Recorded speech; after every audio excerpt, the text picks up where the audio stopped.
আসসালামু আলাইকুম। আশা করি সবাই ভালো আছেন। আলহামদুলিল্লাহ আমরা অনেক ভালো আছি। আজকে আপনাদেরকে দেখাবো চিচিঙ্গা, এটাকে বলি আমরা চিচিঙ্গা। চিচিঙ্গা দিয়ে মাছ, তেলাপিয়া মাছ রান্না করব।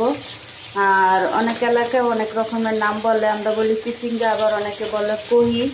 তো যাই হোক, এটা দিয়ে আজকে রান্না করব তেলাপিয়া মাছ। আমি তেলাপিয়া মাছটা ভাজতে দিয়ে দিচ্ছি, ভাজা হইতেছে। আমার ভিডিওটা যদি ভালো লাগে আমার চ্যানেলটা সাবস্ক্রাইব করে লাইক দিয়ে ভিডিওটা ফুল দেখবেন, কমেন্টে জানাবেন কেমন হলো রান্নাটা। আর রান্নার বিষয়টাতে এক একজনের রান্না এক এক রকম। তো প্রত্যেকটা রান্নাই এক একটা মানুষের হাতে করা, এক এক রকম করেই রান্না করে। কারো রান্নার সাথে দেখবেন কারো রান্না হুবহুব মিল হয় না, একটু পার্থক্য থাকলেও থাকে। তো কেউ কিছু মনে করবেন না, সবাই সবার পাশে থাকবেন, সবাই সবাইকে সাপোর্ট করবেন। তো আমার মাছ ভাজাটা হয়ে গেছে, উঠে নেব। দিয়ে দিব পেঁয়াজ কাটা। পেঁয়াজটা একটু লাল হয়ে আসলে দিয়ে দিব মশলাগুলো। তো দেখেন আমার পেঁয়াজটা ভাজা হয়ে গেছে। এখন আমি দিয়ে দিচ্ছি আদা বাটা, দিয়ে দিব রসুন বাটা, আর একটু পানি দিয়ে দিব মশলাটা কষানোর জন্য। দিয়ে দিচ্ছি হলুদ, দিয়ে দিব স্বাদ মতো মরিচ,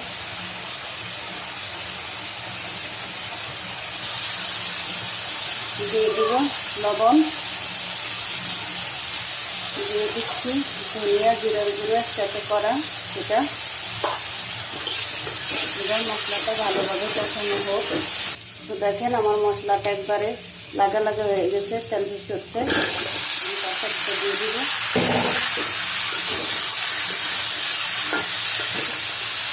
আমি এইভাবে তরকারিটা নেড়ে চেড়ে দিলাম। এখন তরকারিটা কষানো হোক। দেখেন আমার তরকারিটা কষানো হতেছে।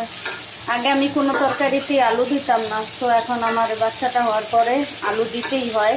কারণ যদি এই তরকারিটা না খায় তাহলে দেখা যাচ্ছে আলু দিয়ে মাছ দিয়ে ভাত খাওয়া হবে। তো সেই ক্ষেত্রে সব তরকারিতেই এখন মোটামুটি আলু দিতে হয়। আলুটা আমার না পছন্দ, আর এখন আলু দিতেই হয়।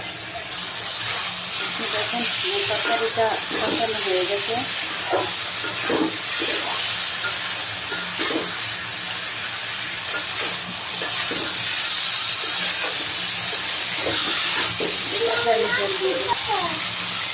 দিয়ে দিচ্ছি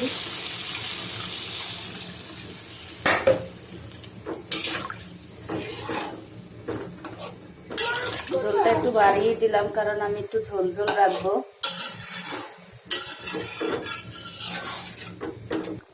এই পর্যায়ে আমি মাছগুলোকে দিয়ে দিব।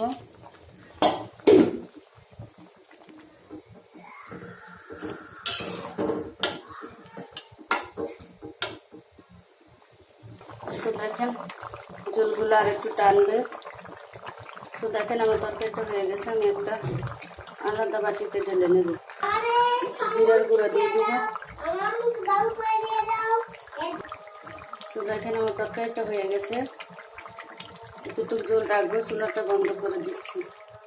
আমার ভিডিওটা ভালো লাগলে আমার চ্যানেলটা সাবস্ক্রাইব করে লাইক দিয়ে কমেন্টে জানাবেন। আল্লাহ হাফেজ।